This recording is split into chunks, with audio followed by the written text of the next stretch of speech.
How you doing, my fellow super degenerates? Tommy, Stacking.nyc, coming to you with a video about the Mexican Libertad. A fan favorite amongst silver degenerates for sure. Since they've been produced in 1982, over 25 million of them have been produced in BU and proof varieties from 1/20th of an ounce to a kilo. Compare that to the American Silver Eagle with closer to 500 million produced since 1986. I want to start with this side of the coin, and I'll tell you why I'm calling it a side at the end of this video. This side has the, in the center, one of the coats of arms of Mexico, the eagle eating the snake. It represents the triumph of good over evil, and it's used throughout the world. You'll see it other places. The other 10 coats of arms are just historic coats of arms that have been used in Mexico. The side that I think is more beautiful, if you will, is this side, with the statue of Winged Victoria, also known as Nike, the goddess of victory, and she sits on top of the Mexican column of victory. Really beautiful. One of the unique things about this coin is that it's really beautiful on both sides, if you will. One of the interesting things is I called it a coin. Many people will call it a round. This particular year, 2018, the modern design has about 300,000 minted by the Mexican government, Banco Mexico, right? The thing is, it does not have a denomination. To my knowledge, it's the only coin in the world that does not have a denomination, and I call it a coin, and some people say, no, it's not a coin because it doesn't have a denomination. It is bullion. Comment below on what you think. Tell me what you can find out about that. I call it a coin, and I'm sticking to it. This side, to me, is the more beautiful side and has a real story to it. It's the Mexican Romeo and Juliet. Like we said, we have Nike or the Winged Victoria in the forefront. In the background, there are two volcanoes, Popocatépetl and Iztaccíhuatl. And I'm sure I'm butchering that, so my apologies, but I did my best.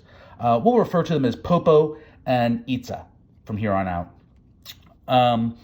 The story is the Mexican Romeo and Juliet, and it kind of goes like this. It's sort of a familiar story historically. The Aztec Empire was becoming oppressive with heavy taxation, and a local chieftain from Tlaxcala decided to rebel. He had a beautiful daughter, Princess Itza, and he had his greatest warrior, Popo. And Popo and Itza were, of course, in love. The king said, hey, lead our army into battle against the Aztec Empire, and if you return victorious, you will have Itza's hand in marriage. While he was away fighting, a jealous lover, a jealous suitor of Itza, lied to her, told her that Popo had fallen in battle. He had not. She was so heartbroken, it's said that she died from her grief. Upon his return, Popo was also grief-stricken to find his lover dead. He built her a tomb of rocks and sat next to her day and night with a torch.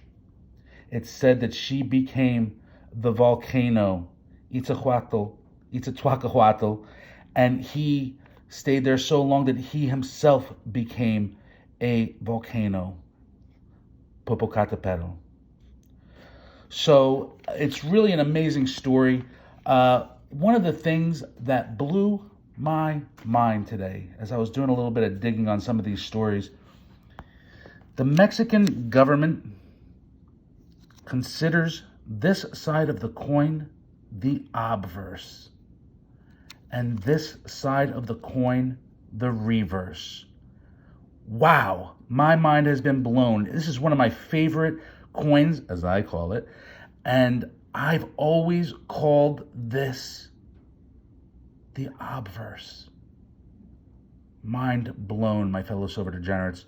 Comment below, tell me what you think. Did you know that this was considered to be the obverse by the Mexican government, that this is considered to be the reverse? Is it a coin to you? Is it a round to you? Let me know. Do you like the story that I just told? If you want me to do more on other pieces, let me know. I hope you have a great weekend, a great week, wherever time it is. Have a great day or night. I love you guys. How you stacking?